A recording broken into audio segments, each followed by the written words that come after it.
10, 9, ignition sequence start. 6. Hello, and welcome to Launchpad, Rocket Fuel's interview series with prominent members of the Rocket Pool community or people aligned with the Rocket Pool protocol. Today we have Ramana, who is an extremely popular member of the Rocket Pool community. Ramana is a member of the IMC, and most of you know him from all the different things that he's always getting up to and all the projects that he's working on. Thank you so much for being on Launchpad today, Ramana. We're really excited to finally Oh, get it's a down. pleasure to be here. Yeah, Thank you, Wack. finally getting to do this. We've been talking about it for months, so it's Yes. it's it's nice that we're here. So, why don't you tell us a little tiny bit about yourself, like who you are, and then we Yeah. can start talking a little bit more.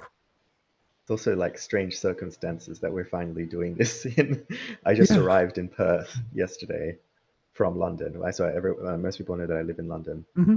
but I'm here in Perth for my cousin's wedding, and That's so nice. Congratulations. the time zones here Yeah, there's a managed to work out for us. It's a bit 12 better hour for you, I difference. think. Yeah, Yeah. 12-hour time difference. Good stuff.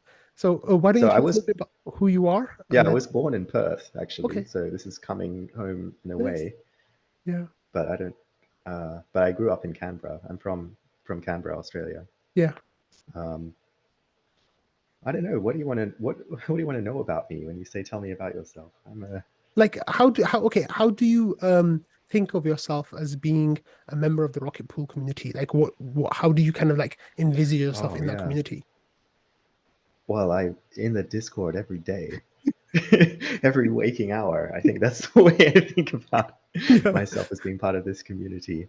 And always try and okay. I mean, I forgot how I learned about Rocket Pool, and I tried to find out.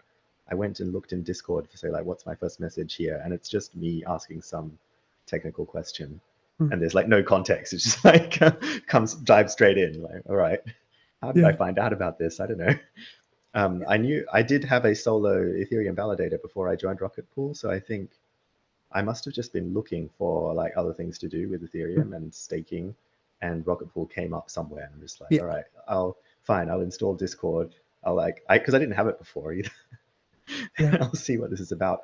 But the thing that really got me about that Rocket Pool is when I looked at the docs, like the guides Hmm. for like how to set up your node. Like usually when I look at these docs and guides for things, I look at things and I'm like, yeah, I'm just gonna skip over this stuff. Like I don't care. I know what I'm doing better than Yeah. most of the people who write the docs.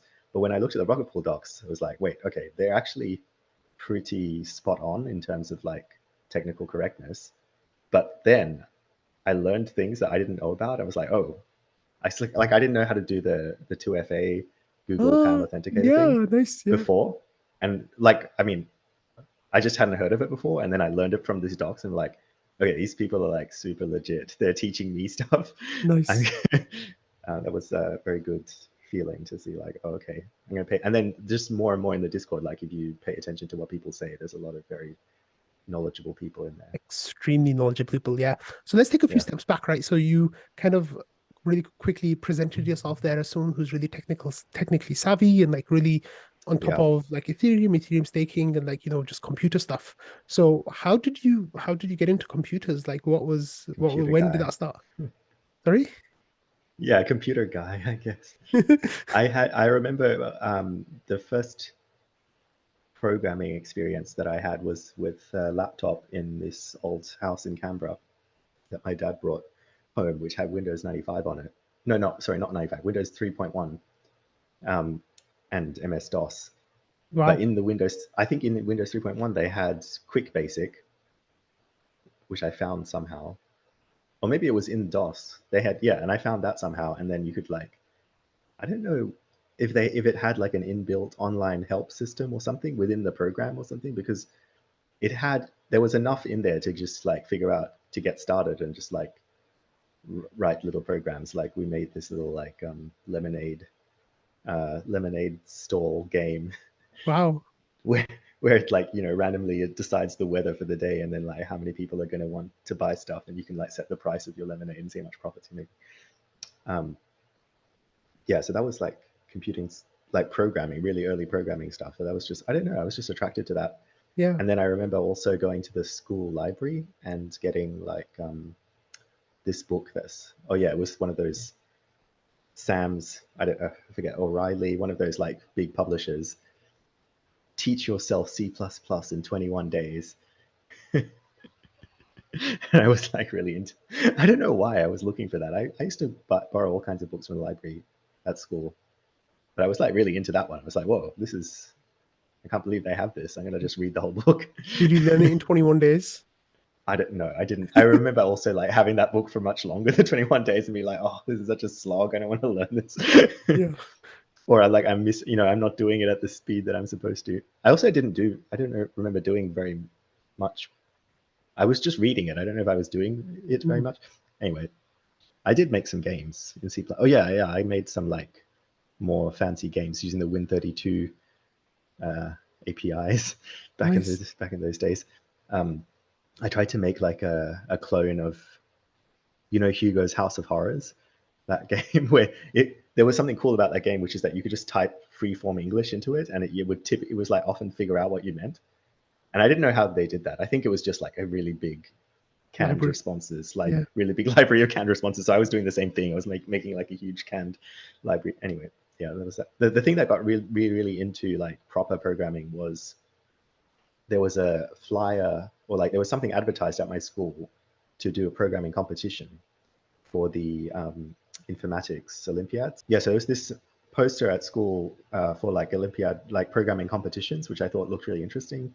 And what was so good about that is that the problems they were asking, you had to actually think about how to program it. It wasn't just a matter of like writing, a couple of if statements or like if conditions and for loops, and then it's just, you're just getting stuff to print on the screen. This was more like you actually had to think about the data structures or whatever. So I did that competition. I did like the entrance exam for it, and then got into this training program. It was kind of like extracurricular for school children program. And yeah, they taught us like a bunch of like algorithms and data structures and time, complexity. And that was like really interesting. Yeah. I loved that. Yeah, so that's how I became like into computers, you could say. Yeah. I did do more stuff with, like, I kind of went off it when I went to university initially, but then I did an exchange year. So I went to the Australian National University for undergraduate, but I did an exchange in Indiana University in the US. And I went to Indiana because I wanted to meet Douglas Hofstadter, who teaches there. And I got to like take some classes with him and stuff. It Nice. was really cool. Yeah. But what I got out of it more was I met Daniel Friedman and William Bird, who were at the computer science department. He's like a programming languages professor. And that got me like way back into, because I kind of like at the beginning of ANU's computer science education, it was a bit, I don't know, turned me off it a bit. It was a different pace from the Olympiad program. But when I went to those classes in the US, those were really fun. And I got way back. I was into Scheme and Lisp and functional programming a lot at that point in time. So was that in when was that? So I went to IU in 2008. Okay. Yeah. Yeah. Right. Wow. Okay. So Then after I when came back, yeah. it would have been I did my honors year at ANU, and I did. That's where I met Michael Norrish, who taught me interactive theorem proving and higher order logic. And like the project that I did there was building a formal model of the logic programming system that I'd learned about in IU. So in IU, they had this thing called Mini Canron, which is like it's written in Scheme, and it's like a pure logic programming, relational programming system. It's like Prolog, but pure and more functional, or relational actually. Anyway, but like that's all like on the programming side, I would say. And then when I went back to ANU, I met this guy who taught me the logic side of things more, like the building mathematical models of computer systems and proving stuff about them. And then I've been kind of into that since then. Like I did all my subsequent education had that involved in it. Nice. And then how did you get to London? So I went to I went to the UK for the first time after that honors year with Michael, because we published a paper about the work that I did, and the conference happened to be held in Edinburgh. So I went to Edinburgh to present it, and that was my first trip to the UK, and that was really nice. But actually, at that time, I already knew that I was going to go to University of Cambridge for masters. Yeah, masters and PhD. Well, at least it was masters initially. After that, and I chose to go there because at least like half the reason was that the application form was not as difficult as all the other universities. It was like Yeah. the most straightforward. Like I was looking at the US ones, just oh my god, I just don't want to have to write all this. And Yeah. but anyway, yeah. But the other half of it was Michael, the person who was my honors supervisor. He also did his PhD at Cambridge, and so he knew people there, and he like recommended a supervisor for me. That's Um, amazing. So I went initially to the UK and lived in Cambridge for 5 years. It was really good. Like I met some good friends in the master's program, and then I stayed on and did the PhD and had a really good time. After that, I went back to Australia, although not deliberately. Like I kind of, felt like I could do whatever I wanted at that point, and I was looking for a job involving theorem proving, or actually not even necessarily theorem proving. I was looking for some job that I thought was going to be good. I didn't want to do academia, but possibly research. And I went to the group who happened to be in Sydney that did the formal verification of the SEL4 microkernel. So it's like the world's first or world's best, let's say, formally verified operating system. So I went to that group because they were doing theorem proving on serious software and hardware. Yeah, and I stayed there for a couple of years. What exactly is formal verification? So it's building mathematical models of systems, computer systems, hardware or software, and then proving mathematical theorems about them. So proving properties that they have. For example, you might prove that, like for example, with this SEL4 microkernel thing, they had these big proofs where the ultimate conclusion of the proof was that you have something like isolation between processes. So the like execution of one process cannot interfere with the memory of another process, or like you cannot leak information from one to the other. So if you store like a password in memory on one process and you just have it running simultaneously with another one, the other one can't ever know anything about the key that's stored in the memory of this one. So that's like the kind of thing you might prove a theorem about, and you build this model of the whole system in maths, so just with definitions, lots of definitions, big complicated ones sometimes, because computer systems tend to be full of details that are kind of like mathematically boring, but just like you have to get them all right. So that's formal verification, but you use computer tools to help you do that as well, because they're these huge like tedious definitions. You have what are called proof assistants, which are computer programs that are designed to manage the construction of these definitions, and also help you do the proofs and manage the proofs, check the proofs. So then you were in Sydney then, you were doing that. So how Yeah, did I did you? that all through my PhD. We built CakeML, which was a formally verified compiler for a functional programming language, which is called CakeML. And that project's still going. That's actually one of the things I wanted to get out of my PhD, was to build something that would actually last. I think I'm really more of a builder than a researcher, is what I've learned over the years. I like building stuff. So we did CakeML. Then I went to Sydney to work kind of on more CakeML stuff, but also to try to integrate it with the SEL4 stuff that they were doing. But I didn't like Sydney at all, like for various reasons. Some of it, there was a bit of turmoil at that job because their big 10-year funding thing had just been scrapped by the government, and they were getting rebranded. They were going to getting taken over. So it was like kind of a lot of political turmoil. That group no longer exists in the same form. Like since I've left, they've kind of, the core people have gone off and done their own thing, and so. But that was one part of it, but not the only part of it why I didn't like Sydney.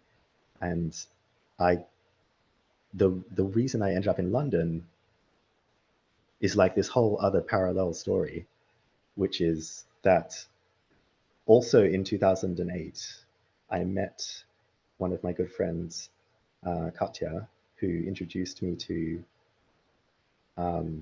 like Anna Salomon and Steve Rayhawk, and these are people who were hanging out at what was then called the Singularity Institute for Artificial Intelligence, now called MIRI, the Machine Intelligence Research Institute, which was founded by Eliezer Yudkowsky, who some of the listeners might know, and they got me into thinking about rationality. So they were just starting this site called Less Wrong, which is like a big like community wiki, community blog dedicated to the art of human rationality. Rationality being the process by which you come to form true beliefs and make good decisions.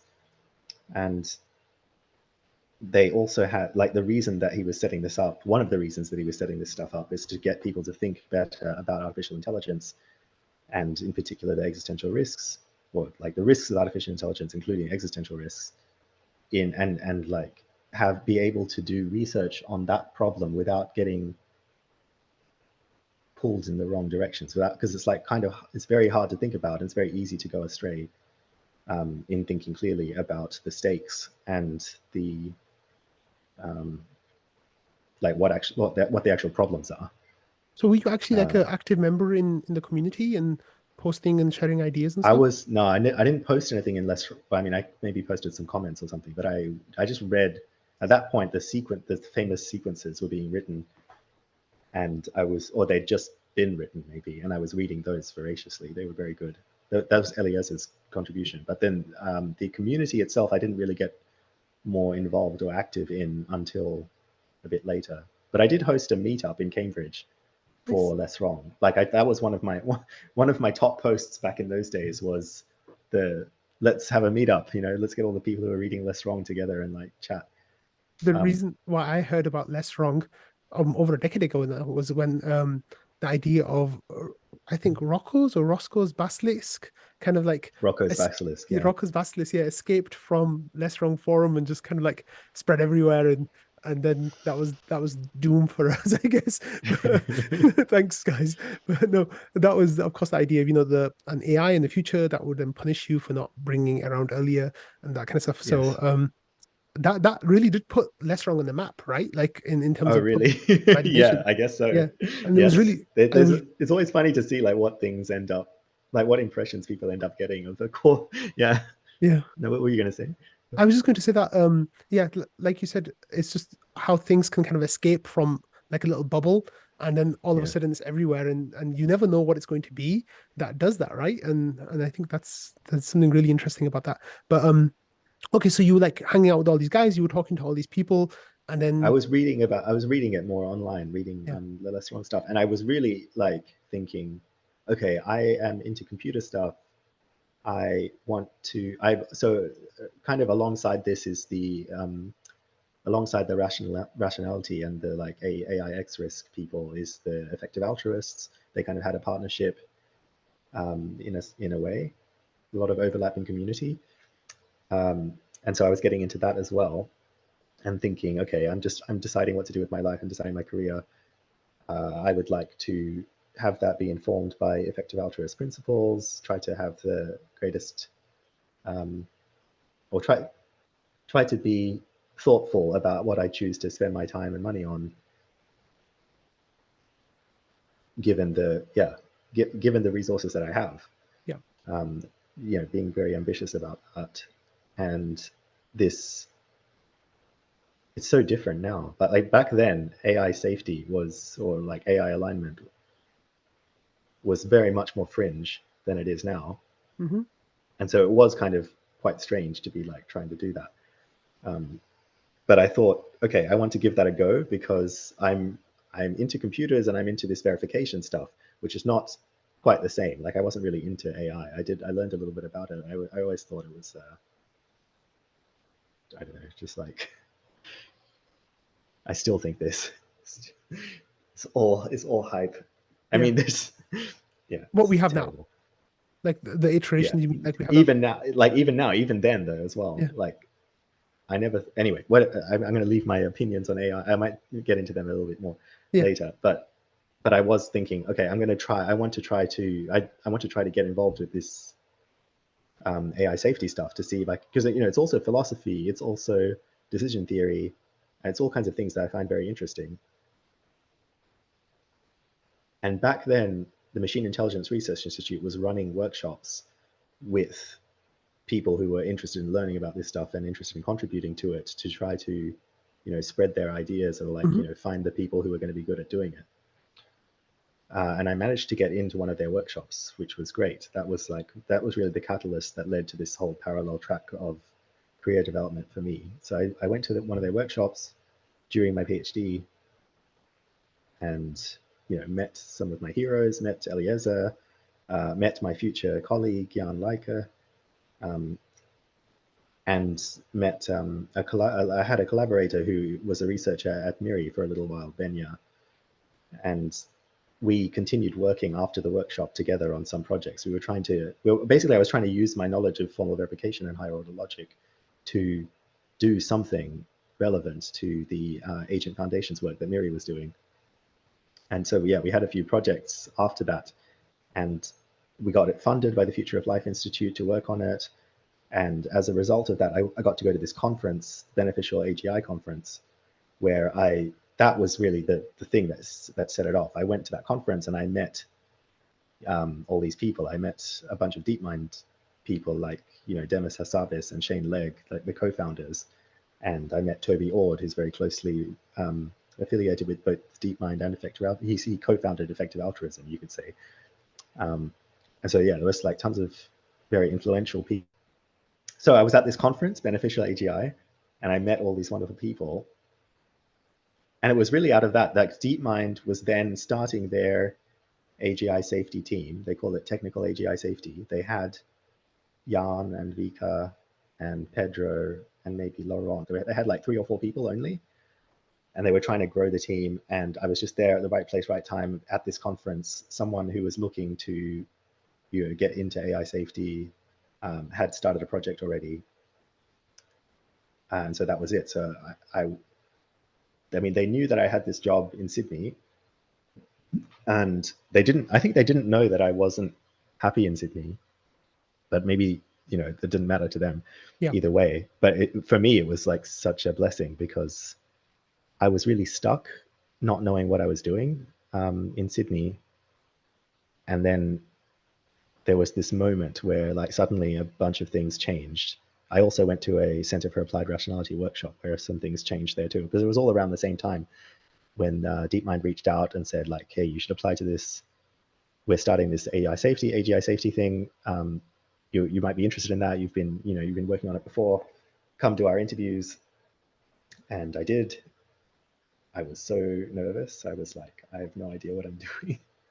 I'm going to tell them about verification, but like, you know, it's not exactly what they're experts in.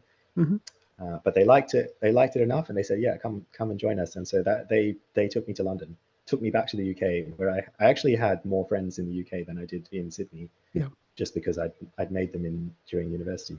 Yeah.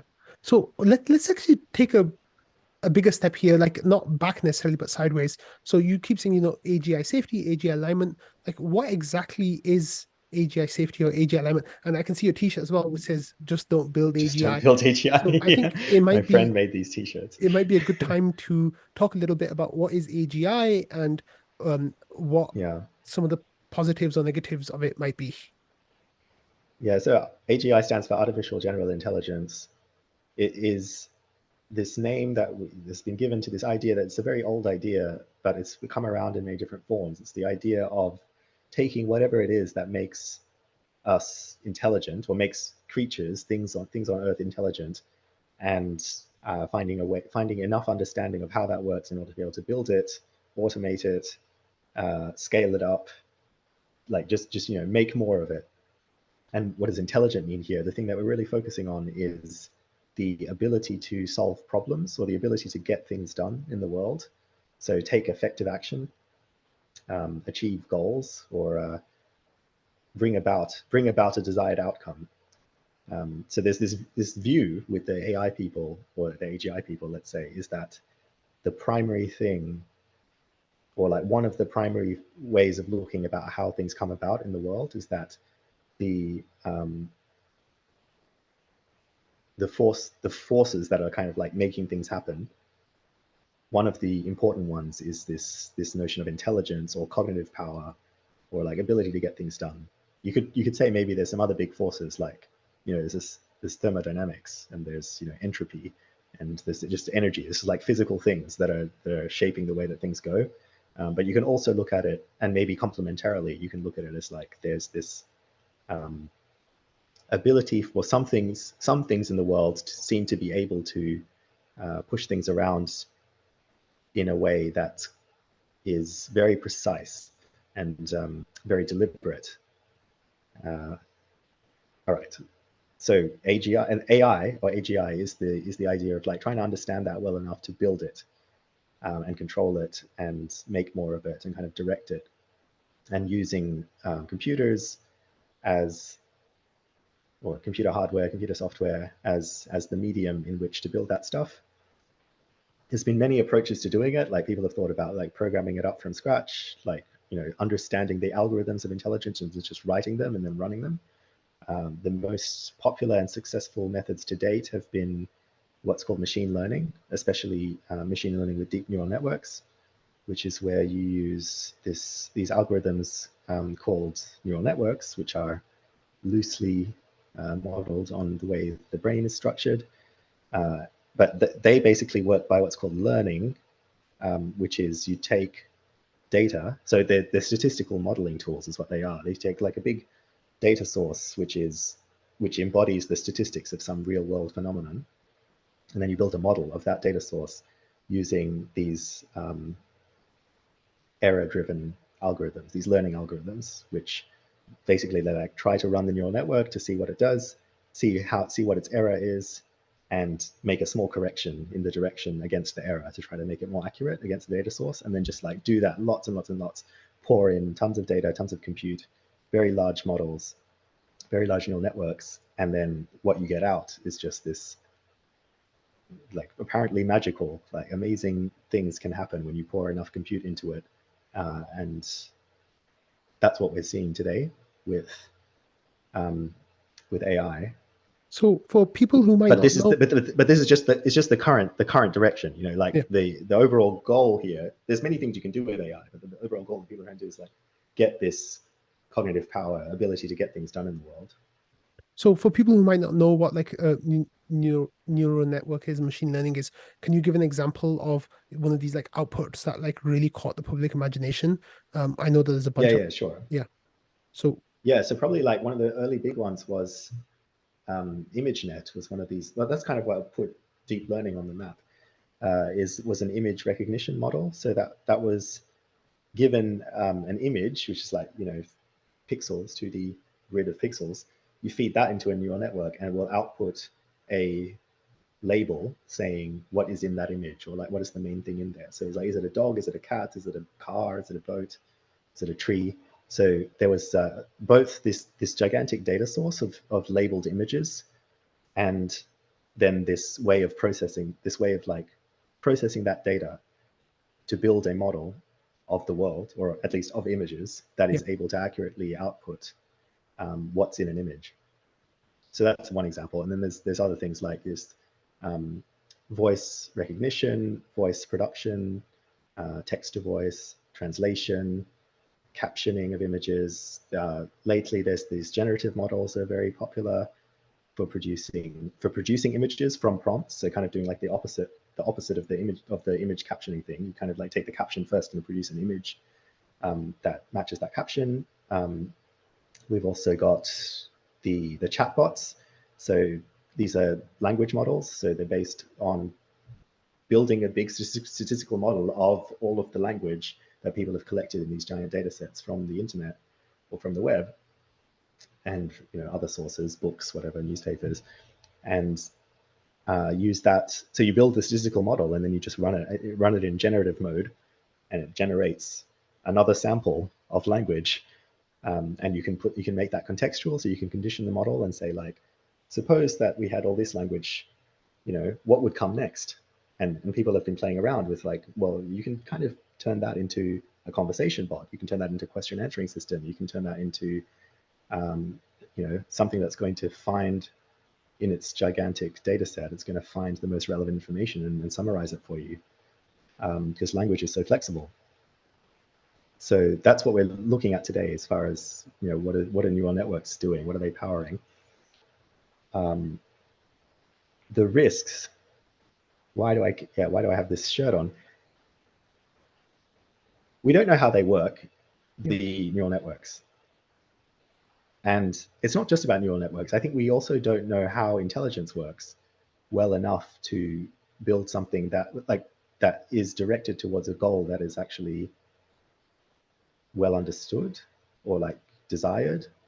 What we do know how to do is build things that appear to work. And then we don't necessarily know what they're going to do in a novel situation. Mm-hmm.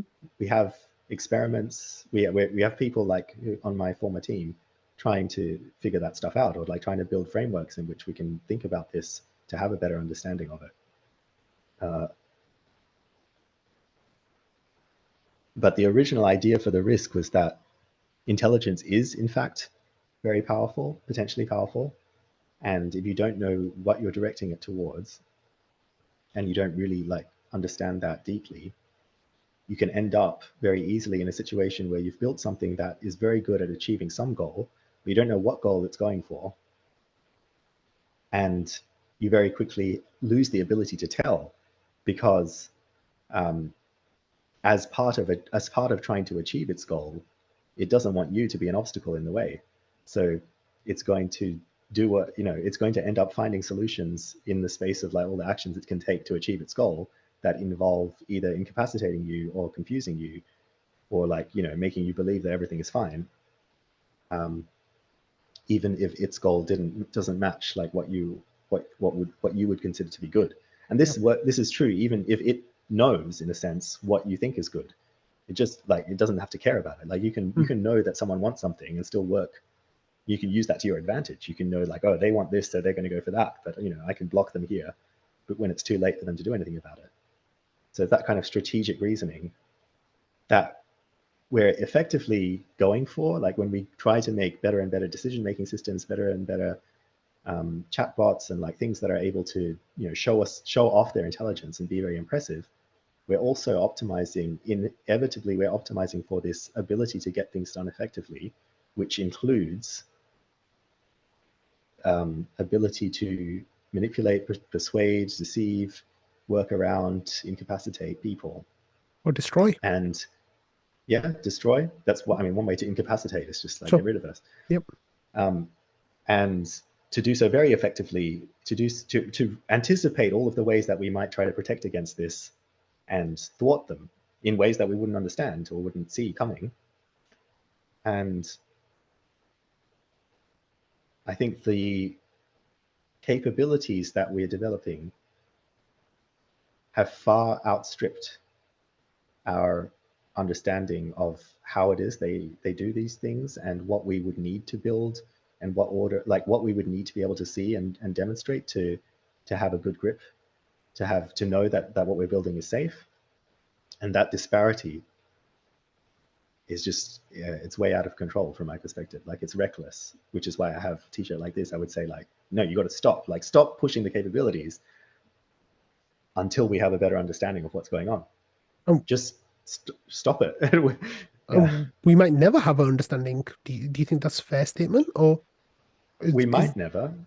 Yeah, it's possible, but I mean, I believe that that humanity can come to understand almost anything. Like it seems like, if we do it right, we can develop this understanding.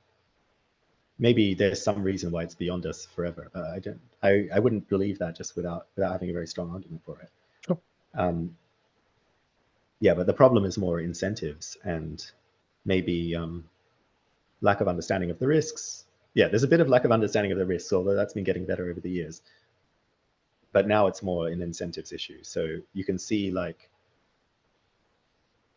way that AI is being developed and being pushed as like another symptom of bad incentives in the world, or of like the growth machine that is capitalism, kind of trying to concentrate power and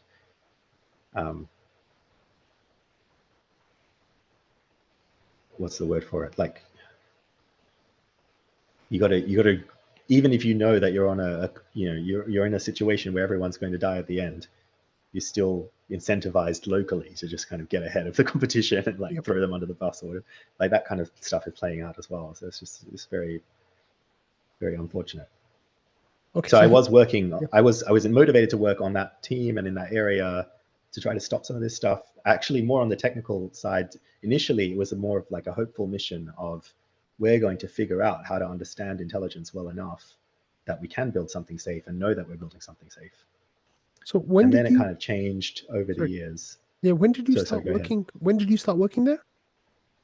I started working at DeepMind at 2018. Okay. Yeah. And I started working on like AI safety stuff. I guess I mentioned like 2014-ish, Yeah. 13. Okay. Yeah. Interesting. So what was like your like day-to-day job then? Was it was completely opposite from what you were doing in Sydney, right? So was I there mean, it was very different. Yeah, it was quite difficult to do that transition actually. But initially they came, I went there with the idea that I would apply. So they didn't have very many people who had formal verification experience, but they thought maybe what you know is going to be relevant if we want to build containment systems for the AI systems that we're building. Oh yeah, I forgot to mention like DeepMind got famous because of their game playing systems AlphaGo? initially. Yeah. Yeah, like AlphaGo, and Yeah. then later, AlphaZero, and then the what was the word? The StarCraft playing system, and then they got more and more sophisticated since then. But AlphaGo was the one that they made a documentary about. It was like the big one that put them on the map because Go was considered too Unbeatable. difficult for computers. Yeah. Yeah. Yeah. Well, we just didn't have the right kind of approach for it. Then once you applied reinforcement learning with deep neural networks, that was what did it. And there were some of the people at DeepMind who saw that coming. They saw the power of these two things, and they said, "This is going to change the way that we do everything, and let's pick something that will really show it off to people." And that's how they worked on Go.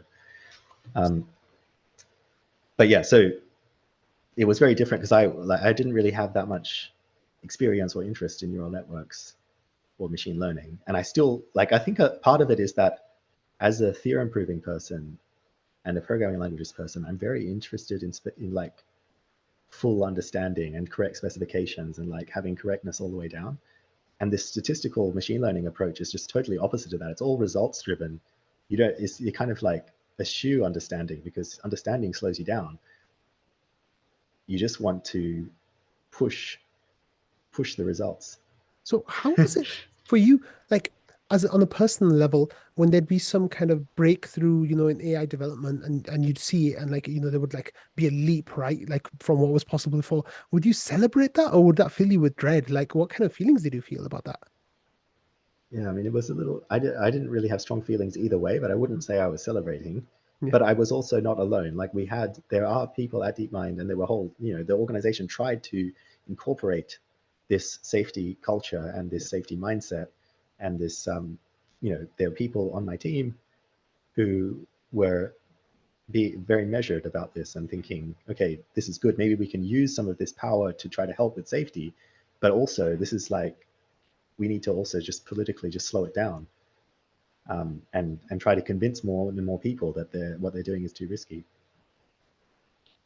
So initially I went in there with the idea that I would do verification of containment systems for AI, and I did try that for a little while, and then I came to the conclusion that that is not a very high leverage thing to be doing. Like that's not, if you want to contain these systems, you should use much more crude methods than trying to do like a formal proof. Like a formal proof is just icing on the cake. You really want to be like not connecting it to the internet and like putting it in a separate data center and all that kind of stuff. And like if the political will to do those things is not there, then your verification is just it's like too little bang for the buck. Yeah. And also containment isn't really like, it's a last measure of last resort anyway. Like we want to be designing systems that don't need to be contained because they're doing the right thing. So then I moved from that into more agent foundations and just wanting to think about like, what exactly is agency? What is goal directedness? What does it mean for a system to be trying to do something? What can we learn, or what can we come to understand about the philosophy and mathematics of this so that we can build things right from the start? That was the day-to-day for a long while. And then as I was leaving, it turned more into, we're running out of time. Now we don't have time to like figure out this philosophy. We're going to have to just figure out how to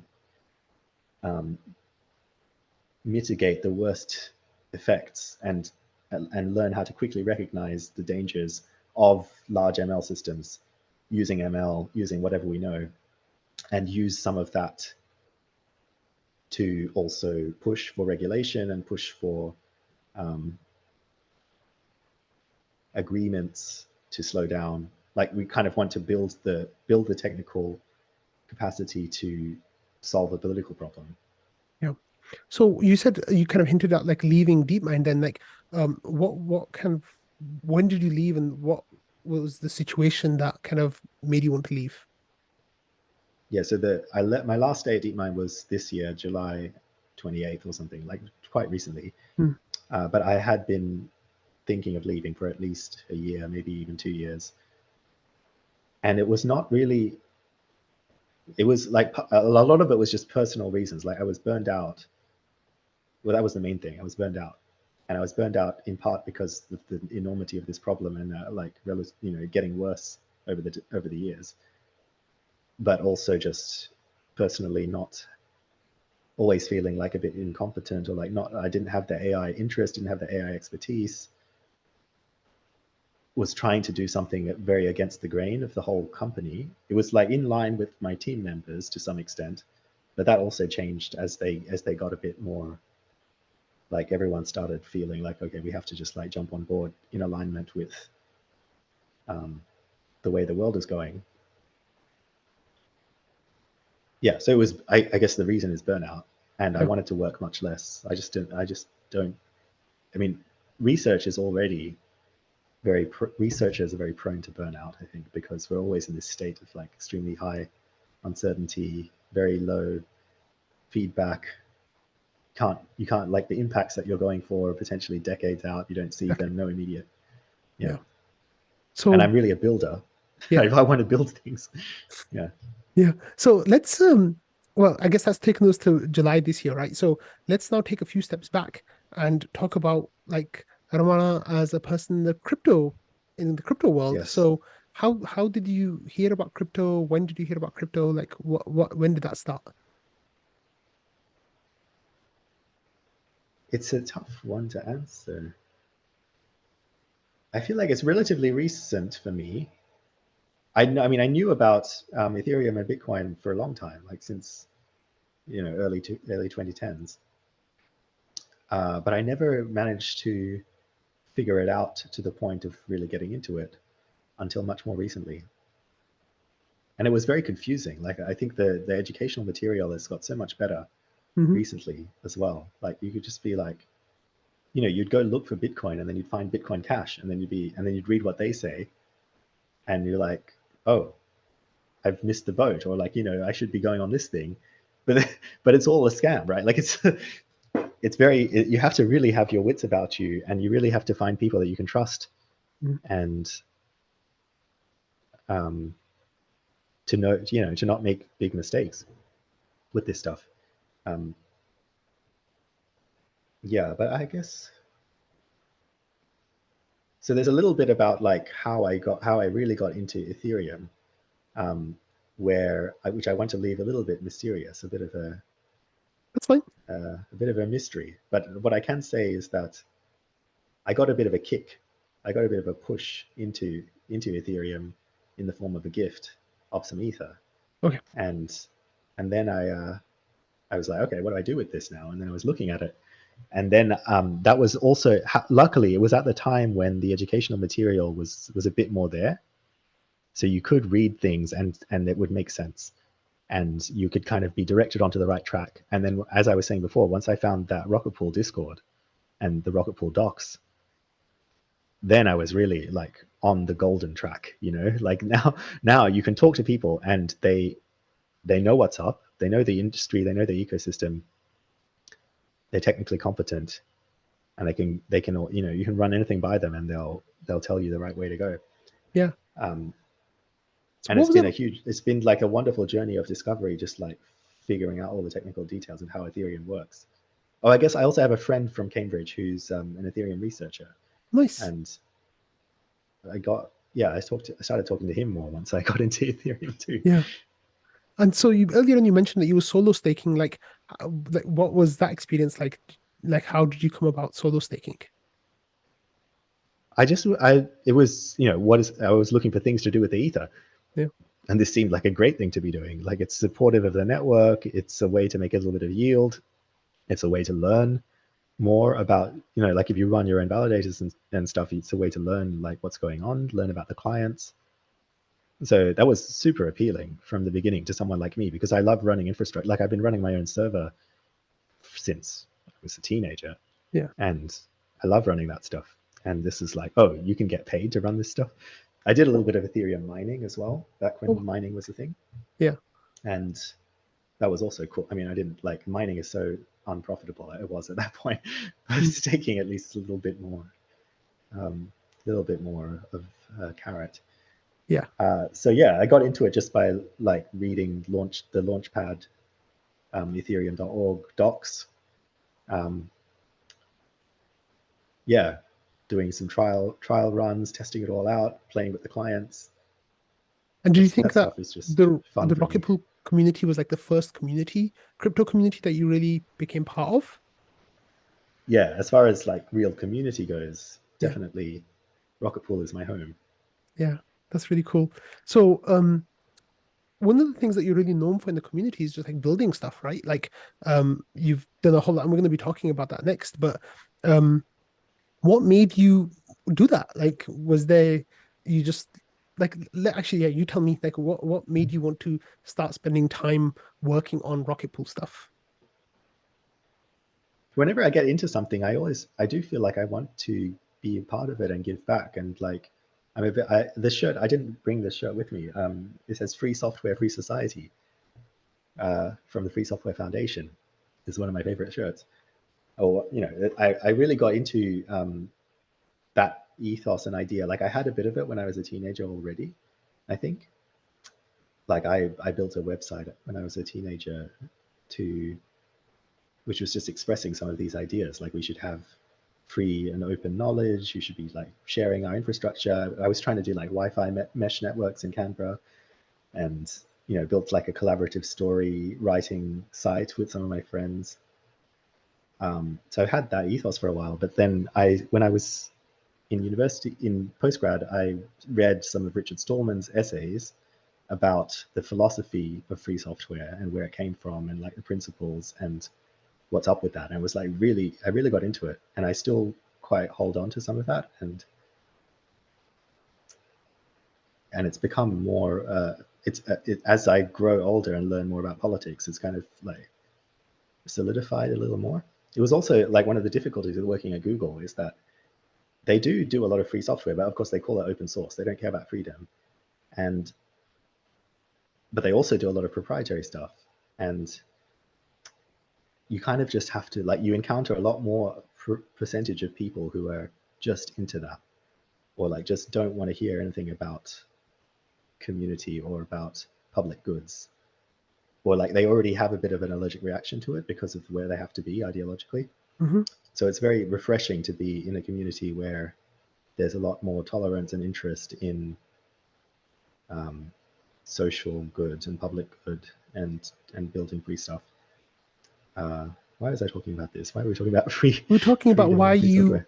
why you started contributing to Oh like, building yes. stuff. So when I came into Rocket Pool, I always feel like I want to give back to whatever I'm doing. So I want to, like, because I'm technically minded, I will go on the GitHub or whatever and like check for open issues and try to do something, try and get involved. I can't remember what the first thing I did with Rocket Pool was. It probably was that the bot, the LSD price, because I don't know. I feel like people were just always asking, like, what's the ratio, or like, what's the premium, and I just saw it as an opportunity to like, oh, this Discord has an interesting API which I don't know, and I need to like learn how to read smart contracts or like connect to my node, deal with RPC, all this kind of stuff. So it's just, for me, it was like a learning journey that was extra motivated, like had a lot of extra motivation from the community aspect. And so I was like, yeah, I want to do this. I want to do something, and I want to impress people. So I want, I want to show off all my stuff. And how do you think the community responded to that? I've been happy with the response to most stuff so far. Like I get, I don't know. I have this whole personality on the Discord. I don't know if it's coming across in the Launchpad. Very self-promoting and active, but I think it works. Yeah, everyone knows who you are. Get like, I think I get some. It's very gratifying when people use my stuff, and feel like it's useful and like they're getting something out of it, and I love that so much. So one of the things that developed out of your LSD price, the premium thing, was this idea of arbing the deposit pool. So that was like one of your first big contributions, I think, to the Rocket Pool community was that was the big one. Software called Rocket Arb. So can you tell us a little bit about what Rocket Arb is? Yeah, that was me just being like, someone said in the Discord the other day that my light up whenever I hear the word premium, which is true. It's just like, oh wow, there's this like amazing market opportunity. I don't know how I think someone, like other people had come up with the idea before, but I don't know if I independently thought of the idea, or I'd read some of their things and it was just like ticking over in my brain. But the idea is that Rocket Ether, which is the product that Rocket Pool sells, it's the liquid staking token, is in limited supply because you need node operators to come in and supply the Rocket Ether by spinning up validators and running them on Rocket Pool. And there's not, node operators need to put up a bond if they are going to supply Rocket Ether. So there's limited, you have to have the technical chops to do it, but also you have to have the capital. That's the real bottleneck. You have to have the capital to like become a node operator. So it's in limited supply. And the demand for Rocket Ether can get quite high because it's like a very good liquid staking token. It gets you get to stake Ether without having to run the node, get to contribute to the decentralization of Ethereum. And there's like constantly more and more integrations of Rocket Ether into DeFi, which is making it more and more attractive. So that's the situation we end up in, where we have sometimes more demand for Rocket Ether than there is supply. And that leads to a market premium on Rocket Ether. People are trying to buy it, and they're willing to pay a premium to buy it, even when it's not available.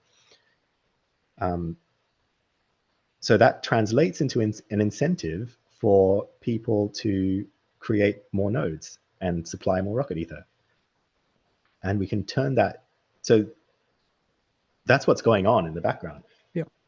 And then what I figured out is how to technically capitalize on that. Like how do we let the node operator capture that incentive? And the way that they do it is when they do the node operator action of creating more Rocket Ether, they can immediately sell it at the premium price and pocket the difference. Yeah. And at certain times that's been up to like 0.4 ETH. I think it reached the highest premium. Large amounts. Yeah, which is, I think it got, so the highest premium was something like 2.5% or something above the price. Yeah. Above very nice. The true backed price. Yeah, it was really nice. I don't know if we'll ever see that again, but it was nice at the time. Yeah. I don't think we'll see that again because there's too many people who know about it now and can arb it, right, using the software that you created. So it's just the incentives get ramped up really quickly for people to not let the premium develop. And there's people who are literally spending a lot of time waiting for the premium to develop, and they're waiting and waiting and waiting, and I don't know if it's ever going to come. So do you know any of those people, Ramana, who might be waiting for premium? So, I don't know. It's like sometimes that's me, isn't it? Always waiting for the premium. I started giving up on that now. Yeah. it is nice to get at least the gas refund. Yeah. But gas nice. is so cheap these days anyway, so it doesn't matter. So let's talk about a couple of different, like, the community kind of ran with that, right? Like, they came up with different versions of Rocket Arb and stuff. And how did that make you feel? Oh, it was really nice. I love this. Like, this is part of the contributing to public goods, or like the free software ethos that I really like, is that you can put something out there. You don't have to make it super polished. Yeah. You don't have to, you're not taking any responsibility or like liability for it, because we're really developing this thing together. So I put all of my code has been online open source since the beginning. And there have been at least 5 people, I would say, like maybe more, who've contributed significant amounts to Rocket Arb. So there was the initial Rocket Arb, which I did, which was just like flash loan from Euler. And yeah, I think that's, and you had to like install it all yourself manually. You had to like get npm and like all these like Node.js and all these things, which I mean, for me, that's all quite simple, but I'm running kind of non-standard operating system. And for other people, it always came in with the wrong version, and then they had to like upgrade their own version. So one of the first things that was contributed by, I think, Pupash, was the Docker mode, or it was Pupash or Fornax, or maybe both of them. Who, yeah, they said, okay, we don't like, and also Object did a ton of work in support, just like helping people upgrade to the right versions in order to use Rocket Arb when it first came out. But then the Docker mode came. So I don't use Docker. I haven't understood how it works. I don't like it. But obviously the Rocket Pool smart node stack is all based on Docker. Yeah. And someone Pupash or Fornax came in and said, okay, we can make all of this super easy for people to install Rocket Arb by wrapping it in a Docker container, which will just download all the dependencies, get all the right versions for you, and then you don't have to do anything. So that was one very important contribution. I think most people have used Rocket Arb would have used it through the Docker mode, and so they just don't have to think about any of this npm stuff. And then Euler, which I was using for the flash loans, because they had free flash loans, had this giant hack. And all the liquidity was drained out of Euler. They stopped working. They stopped providing flash loans. So the original Rocket Arb contract didn't work anymore because that was using Euler for the flash loan. So we had to find another flash loan provider or find another approach. So I think I made a version of the contract which just held the loan money in the contract itself. And I think Owl, I think it was Owl who's provided the liquidity for that and created, I was like floating the idea, and they just said like, yeah, let's just do it. And they, deployed their own version. They just deployed it and put the liquidity in, and then that was that. And so that was the Rocket Arb Owl Citrus version, which some people used. Yeah.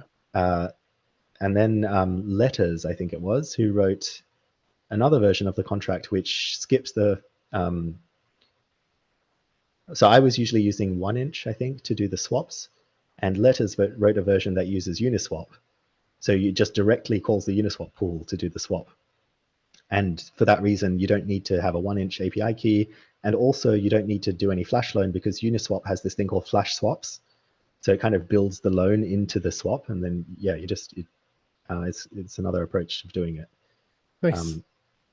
So yeah, those have been some of the contributions. And then Superfizz and someone else wrote, maybe Jasper, contributed to writing the big like introduction, setting the scene README for newbies who come in and say like, what's this Rocket Arb about? Now we have on the GitHub page like a nice, well-written, instead of my like very terse technical documentation, they have like a nice gentle introduction to what Rocket Arb is about. So those are some of the contributions on the way. Can you tell me about the Huff contract that was a few months ago that you developed, and what happened with that? Yeah. So I had another idea with this Euler thing, because we were kind of stuck. Like most of the contracts were dead, except Rocket UniArb. Because I think even the Owl Citrus one still works, but the Owl Citrus one because 1inch closed down their API, you now need a new. First of all, you need to upgrade to the new 1inch API. So I think the old 1inch API maybe doesn't work so well anymore.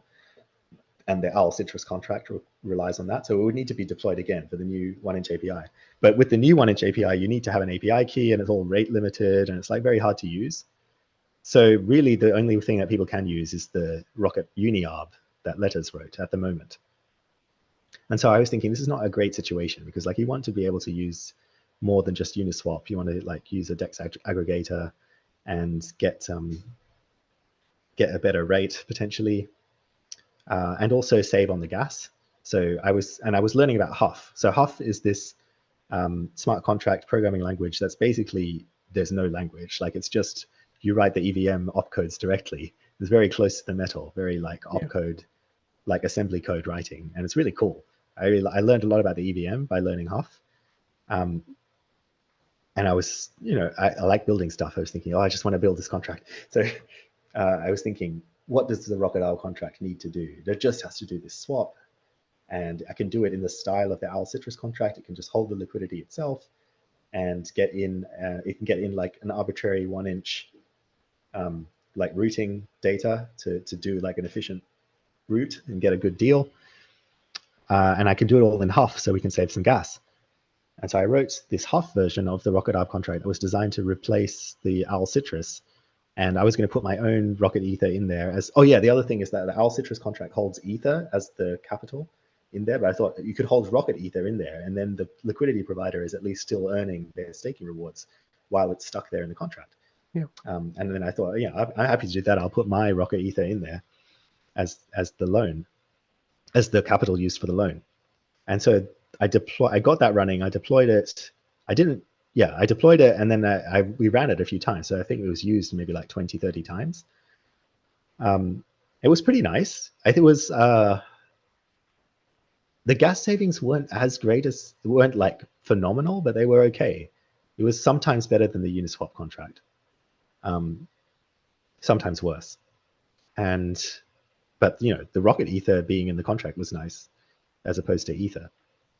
The problem was it was written in Huff, and Huff is very hard to read and very hard to like make sure that you got everything right. And I didn't do enough testing, so.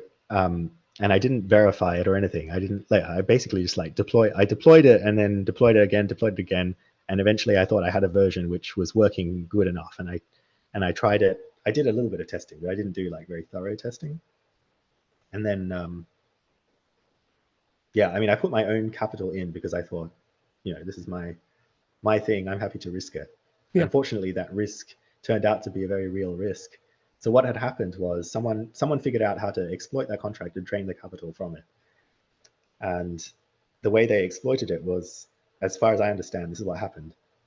The idea is when you do a Rocket Arb swap, you are loaning, you're borrowing Rocket Ether from me, or like whoever owns the capital in the contract, using that to do the Rocket Arb stuff, and then you'll pay it back at the end. And you'll pocket the difference because you'll get back enough to pay back the loan fully, and then you'll have a little bit of Rocket Ether left over, which you can then go sell at a premium. And so it was doing that, and all the successful runs did that. And the contract was supposed to check that whenever you do this, you always pay back all of the Rocket Ether that you took out. The problem was that check was implemented incorrectly. It was checking like a less than with the wrong numbers. So it was actually written in a way that the check was always like, it was just saying, is this number greater than 0? And it was just always, it was checking against a 0 or some other number instead of checking against the actual balance that it was supposed to check against. So the check was useless. I thought there was a check in there, and I thought the capital was protected because of that check. But in fact, there wasn't a check in there. So it was just open there to be taken. So what someone figured out how to do was create a fake swap of Rocket Ether, because in 1inch you can give it an arbitrary pool to swap against, and they don't even have to be like existing pools anywhere. Like it aggregates liquidity from everywhere. So this person created like this fake pool, like which had nothing in it, and said, oh, go swap the Rocket Ether through there at this really terrible price, and it did that. And so it like kept all of the capital in that pool, gave back like a tiny bit of whatever the other token is supposed to be. I forget, maybe WETH. And whatever, it doesn't matter. Yeah, but it doesn't matter. It's like one way of it, and then it went. Okay, now we have to. Okay, so the contract let it do that, and then it got to the check, and so like now you have to pay back your Rocket Ether, but the check just passed, and so they got away with it, and they got to keep all of the liquidity in the contract. And then for the last month or so, I've been trying to hunt this person down, And I did. I mean, I tracked. They weren't very careful. They put all of their transactions on chain, and you can see the hack transactions. You can see where the money goes. It goes into the 3 different exchanges. I checked with the exchanges and said, there's someone stolen my money. I can show you how it happened. And they said, yep, I agree. Now, if you want to get it back, or you want to find out who it was who took it, the next thing we need to do is hear from law enforcement. We need like an active investigation, and we will fully cooperate with law enforcement. And that's where I am. I have reported it to the police, and they have, after a very long time, after like 28 days, they said, we can't do anything, or we don't know what to do. Despite me having laid out exactly what they have to do. Like, here is how you contact the exchange, here's what you... So anyway, they're not doing anything. And I've made a complaint to the police on that, but it's another 28-day wait. But I'm doing my own investigation in the meantime, and I found like the addresses that stole the money from me are connected to some other crimes involving Rocket Pool. And so and one of them has an active investigation open. So like, hopefully something will happen with them, but I'm not that hopeful anymore because I don't have the investigation for my own one active anymore. But if anyone knows how to get law enforcement, it doesn't have to be UK. Like, the problem is I'm dealing with UK police and they don't know what to do. But if anyone has any way for me to access any law enforcement agency for this, that would be very helpful, because then we can go like I think they've taken the funds out of the exchange already. Like, initially it was frozen, but it's long gone now. But we can at least find out who they are and track them down. But I need someone with access to some kind of law enforcement in order to pursue that. And you have a bounty. You said a bounty for that as well, right? Is that correct? Sure. Yeah. Yeah. I will. I'm happy to say, like, if you help me and we successfully get the money out, I'm happy to offer 8 ether to whoever is helping with doing that. So that's, like, you get a free mini pool minus the IPL. Yeah, that's great. Well, I really hope that you get that back. When the news first broke in the community, I remember you just being like kind of shocked, and we were all shocked with you, and everyone just kind of like rallied around, right? Like, how do you think the really nice community reacted to that? Like, do you have anything to say about that? Community reaction was really nice, because that's where I felt like, okay, I mean, this was my capital at risk. I am happy to take like, I have to take the hit. I'm going to try to recover it as much as I can. But it was really nice to get messages of support from people, and like people offering to help, and everyone being like, okay, at least I feel like it's not all my fault, or I mean, it is all my fault, but it's not like I have to suffer through this alone. And then the best thing that they did was, I think Shifrin or someone created a POAP. RPL Maxi created a POAP as a kind of like contribute to this POAP. And it was quite an expensive POAP. I think it was like, $100 or $85 or something. And contribute, and those contributions as donations back to me as a kind of like condolences for your loss, kind of like, I mean, it's not going to make up for everything I lost, but at least it's a little bit back. Yeah. And many people did contribute, and I really appreciate it. Like, I'm really grateful to the community for their support around this unfortunate event, even though, like, it's a dark forest out there, and you kind of have to, it's very nice to be able to be in the dark forest, not alone. Yeah, that's great. Like, I know it's a horrible situation, but I think that was the thing that really stuck out for me as well, is just like how everybody kind of like rallied around and showed support, and then bought the POAP. I think it was like 3 ETH, or maybe a little bit around that number, that was kind of then donated back to you, which of course around is 2, not, I think. Yeah. And that's lovely, right? And like, that was so nice from the community. Like, everyone I think it was also really nice for me to just hear of cases of other people who've also lost money in a hack or a scam or a fish or whatever. Yeah. And have still come back from it. They've kind of got over it. They've come back. They're still here. They haven't been completely turned away by the whole experience. And that was also really nice. Yeah. And like, there's so many cases of that. And people sometimes just get embarrassed, and they don't want to talk about it because it makes them feel like it's their fault, I guess. But when everyone kind of like shares their stories, I think that's so comforting in a way, that that it's not, it's a dark forest, right? Like, you make a tiny mistake and they get you, and that's the horrible part. But I really hope that there's some success that comes from these investigations, and I hope that there's still some positivity at the end of the story. of course it's not I mean, done I've at yet. least learned the lesson, right? Like I wish I could have.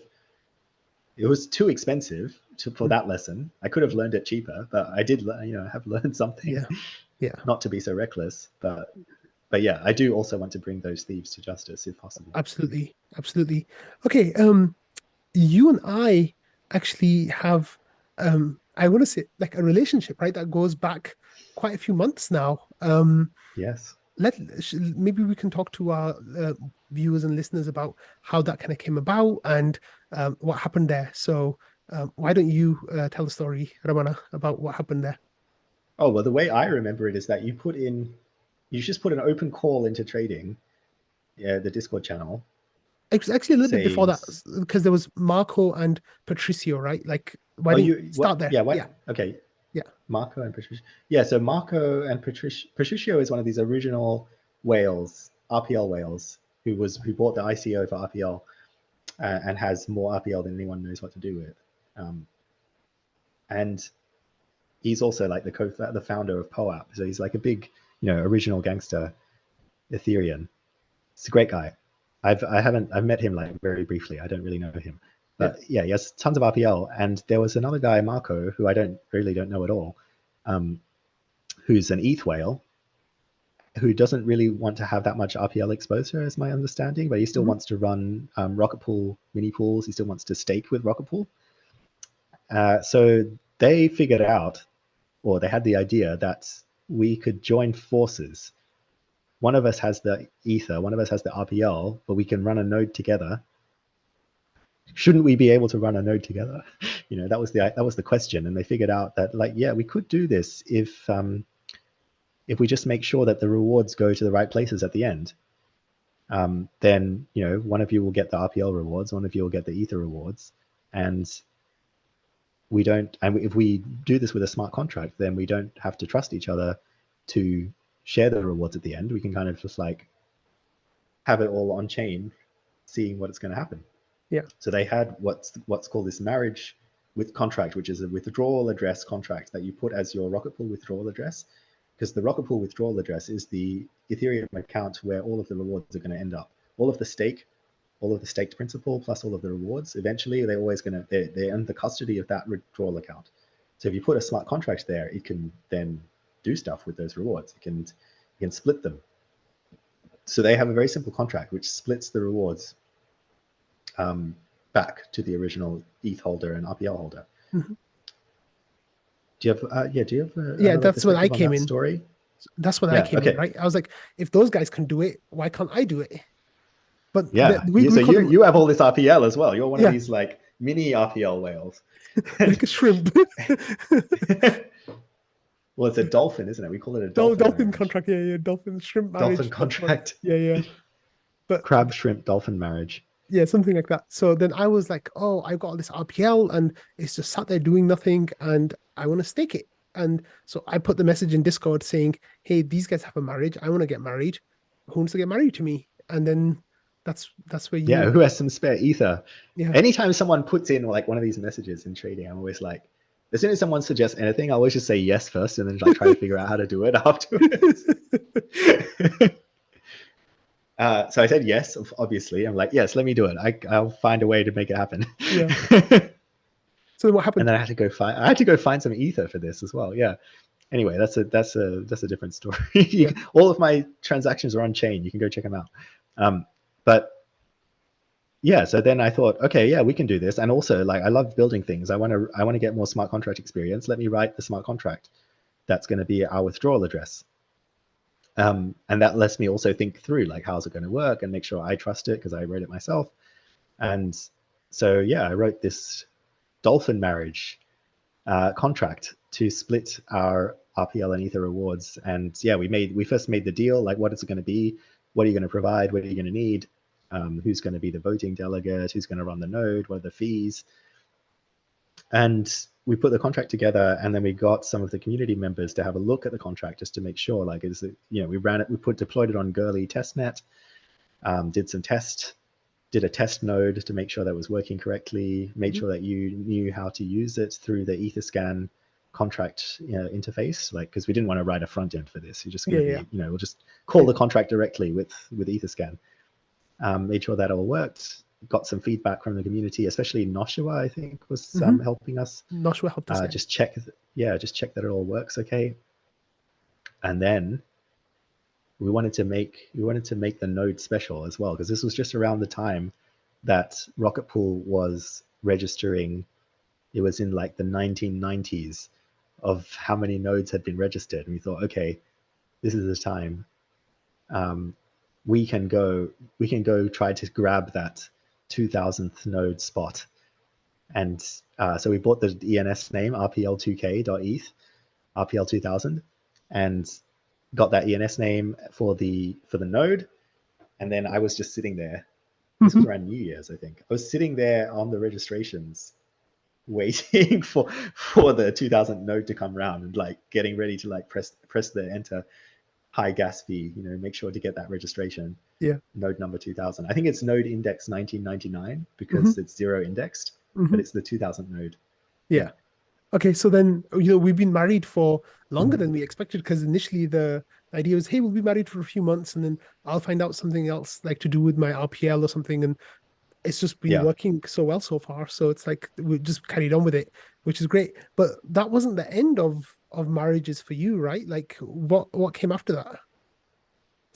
That is true. Yes. I can't remember who had the idea for this. It might have been me, or it might have been someone who approached me, or there was like a channel. More people wanted to do it. Like, since you popularized the idea after Marco and Patricio, then it was you and me. And then the idea was getting more popular. And then people started, like, they created a thread in Discord saying, like, who has some RPL, who has some ETH? So let's try to match you, the matchmakers thread. Mm-hmm. And then I was thinking, oh, I can make a contract for, I've done this contract, the marriage contract for my marriage. I can make a custom contract for anyone who wants to do it. But then we were thinking, like, why do we have to make it like a custom bespoke one for every single person? Well, couldn't we have a bit more of an automated solution that anyone can just, make their own contract from a template? And that's where the idea for Rocket Split came from. Rocket Split is the name of this template contract for doing a marriage, just like we have. And it's, I've learned from the experience of ours and tried to make it more streamlined, make it so you have to enter like the exact amount of RPL you're staking or whatever into Etherscan and it's a bit tedious. And so I've like tried to smoothen that all out. And then I partnered with Long Island Blockchain to do the front end. And I because we wanted to make it like a nice slick experience so people don't have to write the contract directly. They can use the web front end to manage their marriage, to create their marriage, manage their marriage, manage their node, marriage. And this was also one of my schemes to get money out of the grants and management committee, which was like, I quit my job at DeepMind, right? Like, I need to get money somehow. So one of my ways of getting money is to find things that are useful to the Rocket Pool community and then apply for grants to get a grant. And so I did apply for a grant for this Rocket Split idea. Yeah, I think it was me originally. I did it on my own originally, apply for a grant for Rocket Split. And the original grant got rejected. Yeah. And I'd already started writing it. I was like writing it and thinking like, yeah, this is one of the ones that's like the most obvious benefit. And it got rejected. And it got rejected for reasons that didn't make any sense. It was rejected because Wanda wanted there to be a front end. Mentor wanted there to be a front end. Yeah, because we felt like it was going to be really limiting on, because I'm on the GMC, right? So like obviously everyone already knows that, but the idea was that it was going to be really limiting on how people could use it. So it wasn't a sense that we don't want this. It's like we only have certain outputs that we can give, and one of them is reject. But it was very much with the idea that, hey, look, we're going to reject it now, but if you make these changes, come back and we'll accept it. So then that's when you went off and started working the front end stuff. And I think when in the original application, I always had in mind that there's going to be a front end, obviously, like we need there to be one, but I think it just wasn't clear in the way that I wrote it. I'm not very good at writing these applications necessarily. And I always focus on like all the technical details and not really like what's going to be good for the user experience. There was always going to be a front end, but it wasn't prominent, and I didn't have a demo of it or anything like that. So the GMC probably just couldn't see like that's what was going to happen. And they didn't trust that I had any front end experience. So then for the second time around, I was like, okay, also I don't want to be interfacing with the GMC and with like having to write the grants and having to do the front, like all this stuff where I just want to focus on like writing a contract or like just doing the testing or whatever. And I don't need all of the RPL either, like the grant money. So this seems like I should be splitting the task with someone else. So I started putting a call out, like, can someone be my project manager? Does someone want to partner, collaborate with me, do the grant for me, and we can share the rewards? And I got a little bit of interest from a few different parties, and one of them was Long Island Blockchain, and they said, okay, yeah, let's do it. We'll help you write the grant. We already did some, we've been working on this like 0x splits based splitter thing before, so we have a bit of experience on front ends with this stuff. And so yeah, we wrote another grant, much better written, I think, and they like collected all the feedback and stuff. And yeah, we started working together. We had a few calls. We started they did a demo of the front end. It was all looking really good. And so we did our other grant application, and then this was still when it wasn't rolling applications. You still kind of didn't get any feedback for a long time. And we were like working on it. And then the day came for the applications, and then it's like reject again. And then we were like, what the fuck? What do they want from us? I thought it was in the bag. Yeah. I don't remember why that was once rejected. That was because of the contracts that are coming up in Houston are going to be certain. No, this is because the team thought they saw the word split in Rocket Split, and then they were like, aren't we making a splitter for node set, or some other thing? Like, I think it's node set related, and it's just not exactly the same thing. I don't know what they're doing. Like, they are doing things that are kind of related. Like, they're going to have this RPL withdrawal address separate from the ETH withdrawal address, which would affect Rocket Split in the future. But it's like, it's a much more complicated thing that NodeSet is doing than what Rocket Split is doing. Rocket Split is just like a single, just two parties, one-off contract, not configurable. Like, you configure it at the start and then that's it. You deploy it. And then if you want to change it, you just change your withdrawal address. And there's no, like, you can read the whole thing. It's like 200 lines or something. Yeah. It's very simple. It's not this whole system with extra tokens like XRETH and XRPL and all this stuff. Mm-hmm. So we made that argument, and especially Noshua, I think, was very helpful here. And maybe Valdorf, I don't know who. Some of the community members were also like, Noshua was very, sorry, the camera's. That's okay. Yeah. In basically saying like, it sounds like we didn't get very much feedback because this was before the GMC kind of got like revamped by Schifrin and others. It sounds like there was some misunderstanding and not very much feedback along the way that led to this rejection. So we have a mechanism for this. We have the appeal, and we've never used it before. And people are afraid of using it because like nobody wants to appeal. Like, the GMC is already working so hard, and I agree with that. Like, they work so hard for so little pay, for basically no pay. Voluntary. Yeah. And they have to do all this work and have to evaluate all of these technical applications and like try to make the best call. And everyone hates them no matter what the outcome is, because everyone's disappointed for one reason or another. So it's a very thankless job. And so no one wants to use the appeal mechanism because they don't want to make the GMC feel like they're undervalued or like they're not doing their job properly. Yeah.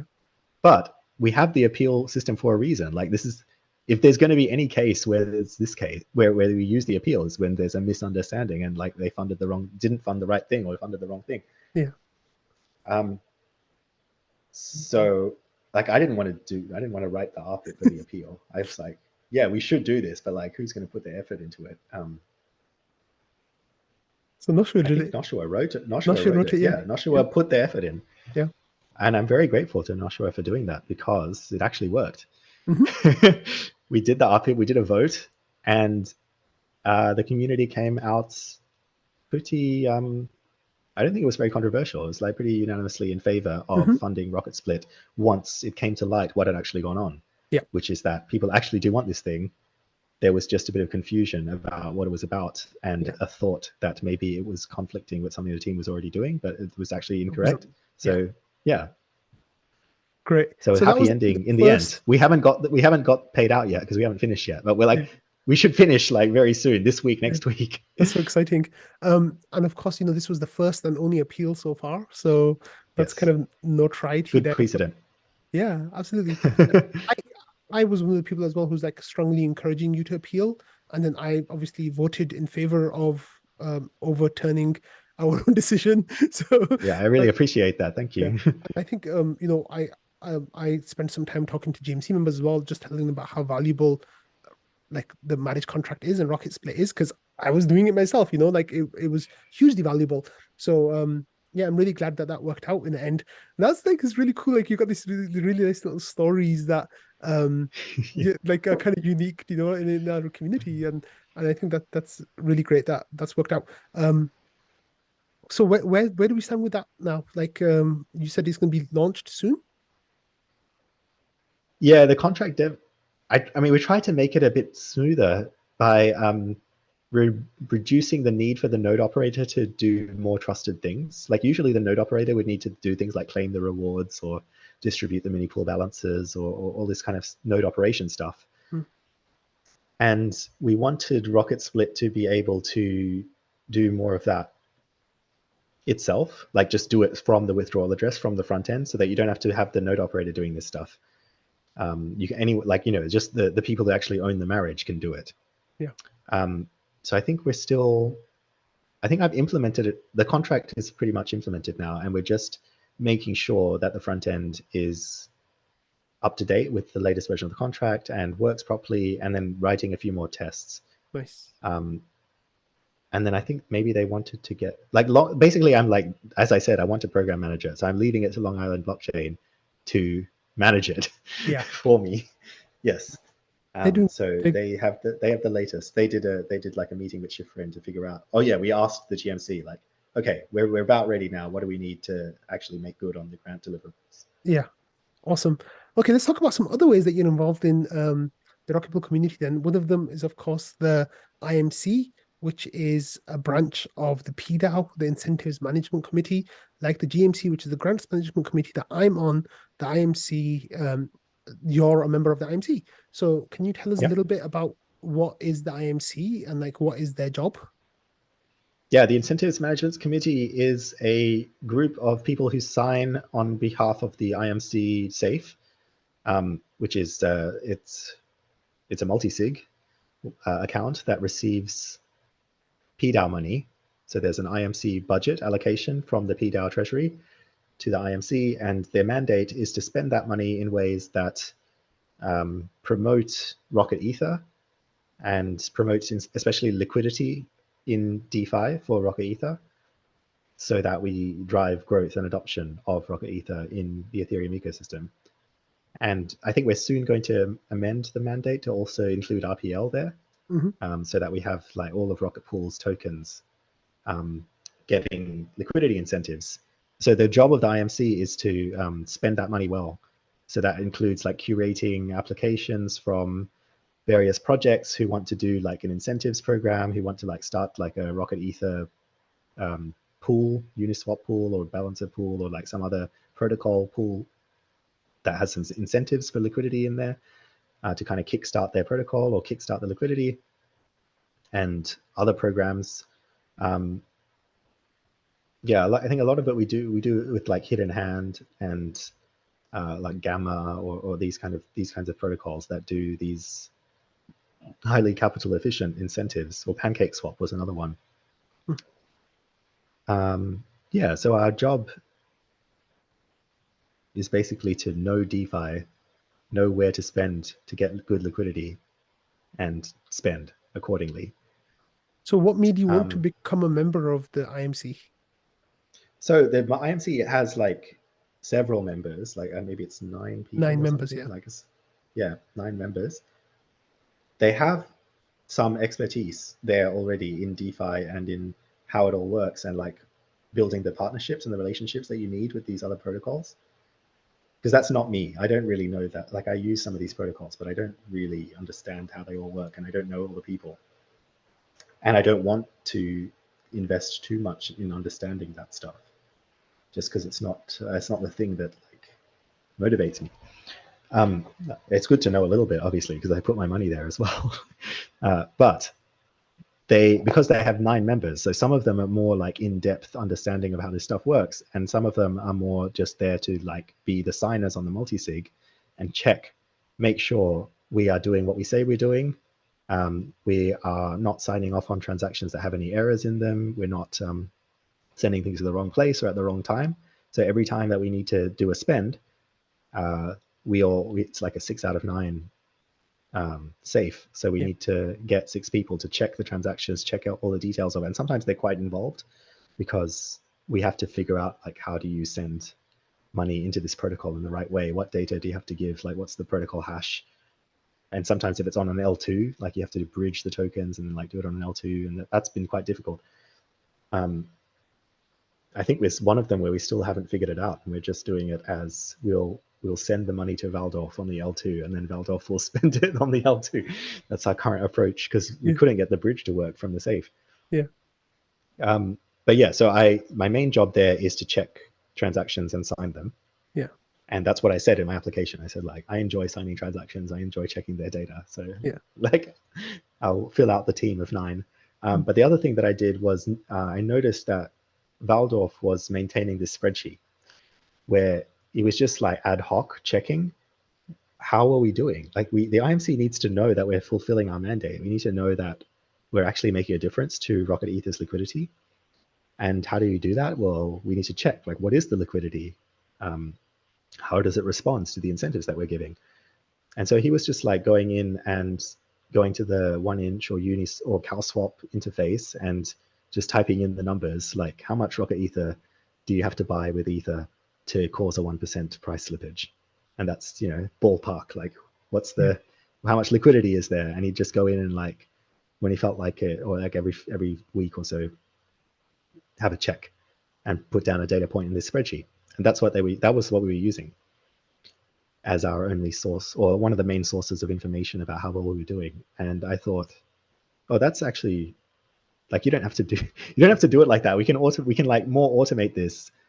So I thought, and then I saw an opportunity as well, like, oh, this is something I can build using my skills and the things that excite me, that I don't have to go talk to people in DeFi protocols, which I don't want to do, and contribute to the IMC. So I built a little tool called Rocket Slippage, which I still do run it manually, but it's like mostly automates the whole thing. Like I don't have to go into the front end of some DEX aggregator and type in any prices. No, I just use the 1inch API and run the script.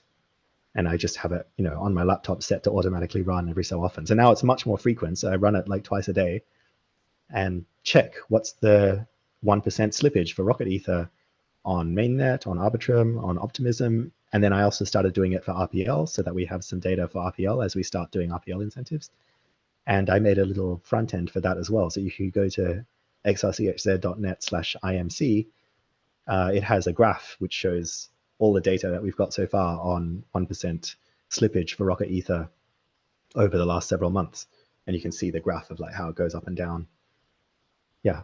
Nice.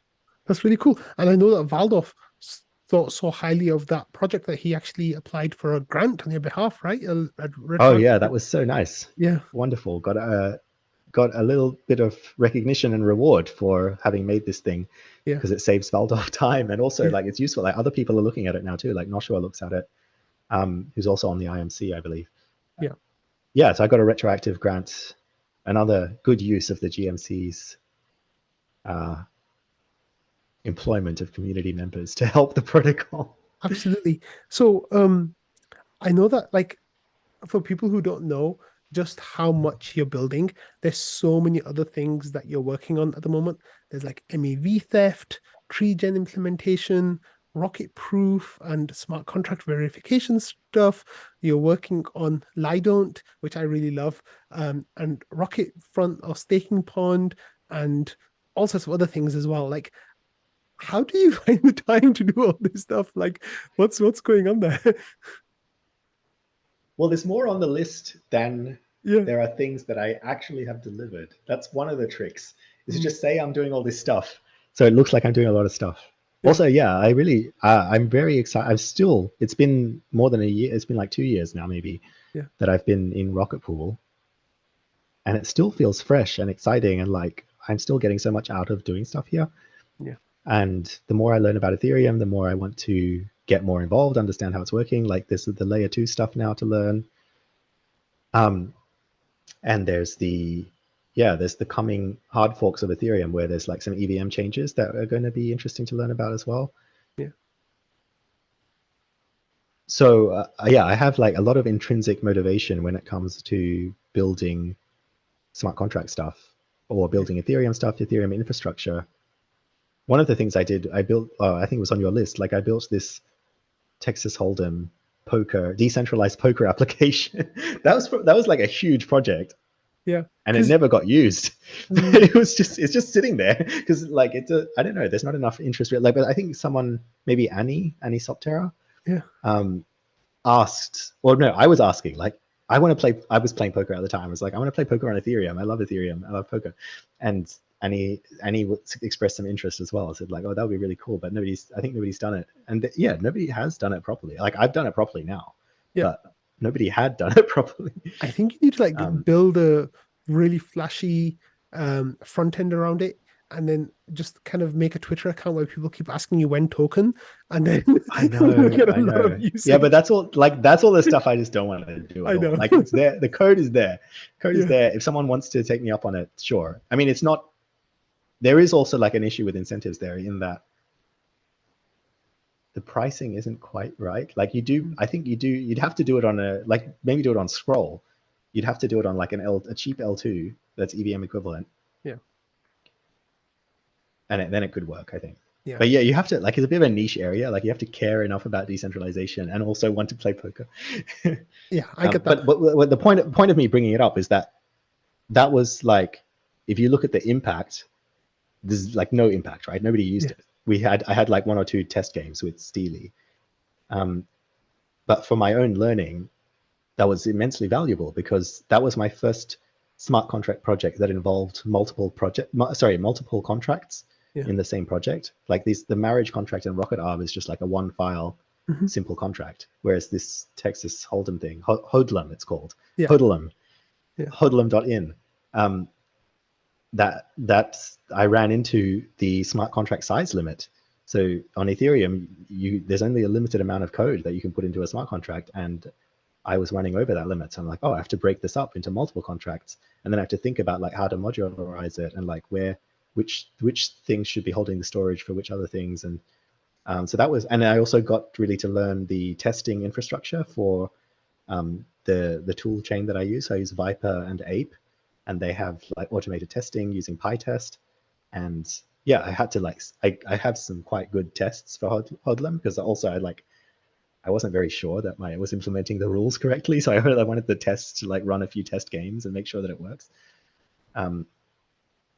So that from a learning perspective, it was good to do that project. And the other side of it was tons of cryptography that I didn't know, because to do this was actually mental poker is actually one of the original ideas. It's an old paper called introducing the problem of mental poker, which is how do you play poker on a telephone with someone where there's potentially anyone is eavesdropping and you can only share public information. And that's the problem, like, because that's the situation we're in with the blockchain. Yeah. But that paper kind of started this whole field of what led to zero knowledge proofs and homomorphic encryption. So it was actually really fascinating to learn about it, because I had to find papers and get help from the Rocket Pool community, people who know this stuff, to point me in the right direction, to tell me like, here are the papers you have to read to understand like different ways to solve this problem. Yeah. That's so cool. Well, I'm always looking forward to like the new project that you're taking up, especially once it comes into the GMC. And I'm just like, okay, here's Ramana again with a new bounty or a new grant application, which is pretty cool. But let's wrap things up here today with a little bit of like your ideas about like what's coming next for Rocket Pool. So we have Houston coming at some point in the beginning of 2024. We have Saturn coming at some point at the end of 2024. We have NodeSet coming, potential EigenLayer launch / integrations there. Like, how are you feeling about being in the Rocket Pool community right now? How are you feeling about things that are coming up next year and looking forward from there? It all sounds amazing. Like it's really good to be in the Rocket Pool community. Yeah. The price of Rocket Pool is so bad right now. It's quite funny to look at it and think like, what is going on? Like the price is not tracking the reality at all. Mm-hmm.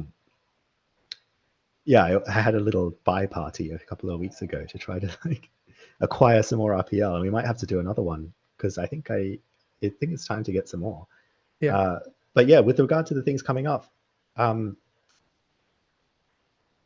I'm not really like I'm not really following like what's. I just like take whatever comes and be like, oh yeah, something great is probably on the pipeline. I'm not like really following like what's coming next.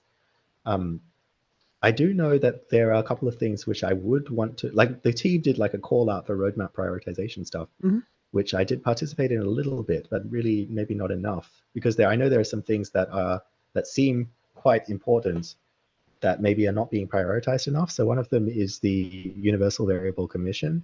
So this is the idea for this is that we, instead of having this fixed 14% for mini pools, and also not like the old version where we had like a fixed percent commission for a mini pool that you set at the start of the mini pool, and then it's like fixed forever after that, and it was based on the demand at the time that you started it. This idea is to instead have it be dynamic during the lifetime of the mini pool. So you get more commission as there's more demand for Rocket Ether, and then as that demand dies down, this commission goes down again. And this would more directly, I think, it more directly aligns the incentives so that we like effectively incentivize mini pool creation at the times that it's needed. And I don't really follow like the crypto economic incentives arguments that closely, but from what I have seen, it looks like, oh, this could be a big deal. And actually, like the people who are pushing this kind of stuff, there's both this and changing the max effective stake, always a controversial issue. But basically, like just Noshua has been pushing a lot of this stuff, just try to align the spend of the protocol on mini pool creation much better, like do it more effectively. That's the kind of stuff I would like to see. I'm not sure whether it's actually scheduled for either of the upgrades that you're mentioning. Unfortunately, like I think we need to really like push for that to happen. I am also very excited about the fact that the ODAO has been committed to reduce the spend on the ODAO and reduce the duties. Like if it was up to me, like people tell me that it's impossible, but if it was up to me, I would be like, they don't need to do any duties. That's still my position, even though I'm wrong. And I think that their duties can be completely removed. And some of these do require like the upcoming Ethereum upgrade to get the beacon state root. Yep. And that's going to be huge. Like people aren't talking about it that much actually, but that would unlock. So there are two upgrades, both beacon state root and execution layer triggered exits or forced exits are so important for staking, and one or both of them, especially the execution level like triggered exits, enable things like this idea I've been thinking about, Rocket Lend, where you can put your mini pools up as collateral for a collateralized debt position, so you can like borrow money against your node.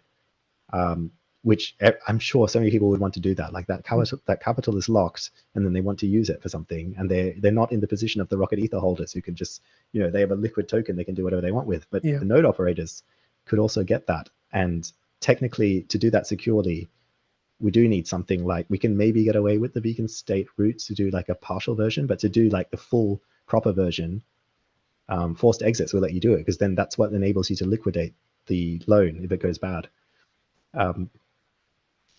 So yeah, I'm excited for those things to come up, and I guess I'm going to be a node operator. It's great that they're launching soon, but I'm not as excited about that as I am about the possibility of getting our RPL incentives aligned better. And that's not just a technical issue. Like there, we need to really like push up the community understanding, figure out how we're doing our politics. It's pretty nice, like the way that we do it. It's getting better all the time, but that would be my push. Yeah. Listen to Noshua more. Sounds great. Yeah, I think you can get quite far by listening to Noshua more in a lot of circumstances, definitely. Ramana, it's been an absolute pleasure speaking to you today. Is there anything that we didn't cover that you think it might be a good time to spend some minutes talking about, or do you think we got everything that we wanted? Yeah, we covered like quite a lot of stuff, which is great. Yeah. I would love to. I guess all I would want to say is that I'm very open to talking with people, meeting up with people from Rocket Pool, and especially collaborating with people. I'm sure many people have got that impression already, but let me put it as like another call. If you want to learn more about any of the projects that we've talked about, or work on any of those or any new projects, please reach out to me, and we can like there's always room to make something work. Yeah. And you can always then apply for a At DMC grant. exactly, and it's starting at whatever level of expertise. Like, never feel like you don't have the knowledge. All you need to bring is the motivation and the interest. Yeah, that's really great. Thank you, Ramana. I hope you have a lovely trip and enjoy Thank your you. time in Australia. And of course, we're going to be seeing you in the Rocket Pool Discord every day. So Yes. yeah, as where we all are all the time. So it's been an absolute pleasure having you here. I've really enjoyed our chat, and I'm sure we'll talk soon. Me too. Thank you very much. Wonderful interview. Bye. Thanks.